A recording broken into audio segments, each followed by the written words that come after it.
इथे काय आता हे मल्टिप्लिकेशन आहे, हा काय आहे मल्टिप्लिकेशन म्हणजे गुणाकार आहे.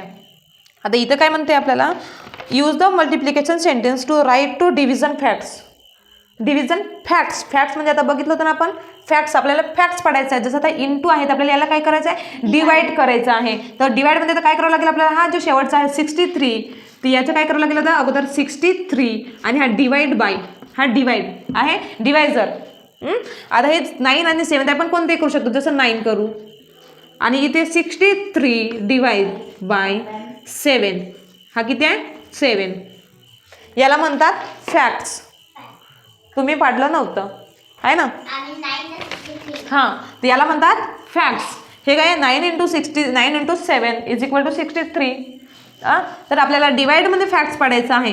जर आज क्वेश्चन कसं राहिलं असतं, क्वेश्चन जर असं राहिलं असतं की हा 24 डिवाइड बाय 8 तर याचं तुम्ही फॅक्ट्स पाडा. याचं तुम्ही कुठे मल्टिप्लिकेशनमध्ये म्हणजे गुणाकारामध्ये जर फॅक्ट्स पाडा म्हटलं असतं तर इथे आपण काय केलं असतं 24 हा डिवाइड आहे, हे बघ हा डिवाइड आहे तर 24 × 8 आणि हा 24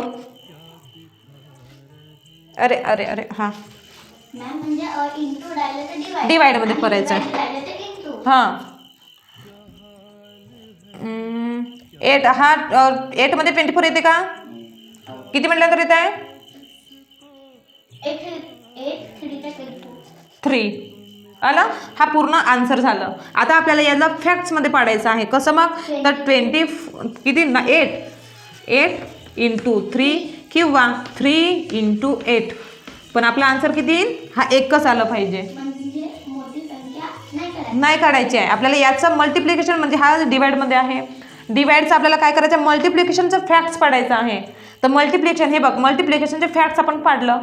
आता याचा आन्सर इथे मल्टिप्लिकेशन आहे तर मल्टिप्लिकेशनचा आपण डिवाइडमध्ये भागाकारामध्ये भाग पाडायचा आहे आपल्याला. त्याला भागाकारांचे असं फॅक्ट्स पाडायचं आहे. हा काय आहे गुणाकार आहे, हे समजलं. बघ 9 × 7 = 9 मध्ये 9चा पाड्यात 7पर्यंत म्हणा किती येईल 63 येईल. आता आपल्याला काय करायचं आहे डिवाइड मग करायचं आहे, याचा भागाकारामध्ये भाग पाडायचा आहे, याचे फॅक्ट्स पाडायचे आहे छोटे छोटे.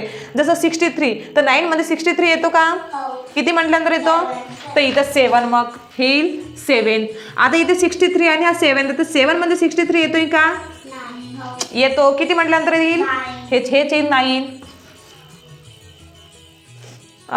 हे झालं. आता जसं इथे डिवाइड आहे तर आता डिवाइडमध्ये आपल्याला काय मल्टिप्लिकेशनमध्ये भाग पाडायचा आहे. जसं 8 × 3 8च्या टेबल 3 पर्यंत म्हणा हे येईल 24 तर 3च्या टेबल 8 पर्यंत म्हणा 3 × 8 24 आला आन्सर एकच. आणि इथे बघ आन्सर हा एकच आहे बघा 9 आणि हा 7 इथे 7 म्हणजे आपल्याला हे हा जो आहे ना जो फॅक्ट्स म्हटलं तर आपल्याला हा आन्सर आला पाहिजे. हे काय तर 9 आणि हा 7 हे बघ 9 आला 9 बघ इथे जर 7 लिहिलं म्हणजे 7च्या टेबलमध्ये 63 येतोय का, येते. मन तू टेबल 7च्या टेबलमध्ये 63 येतोय का,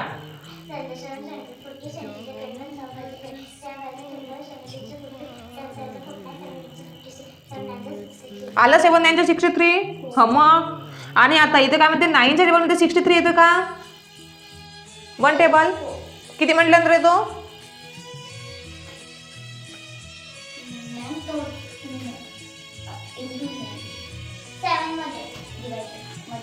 तर बघ 9 7 63 आलं.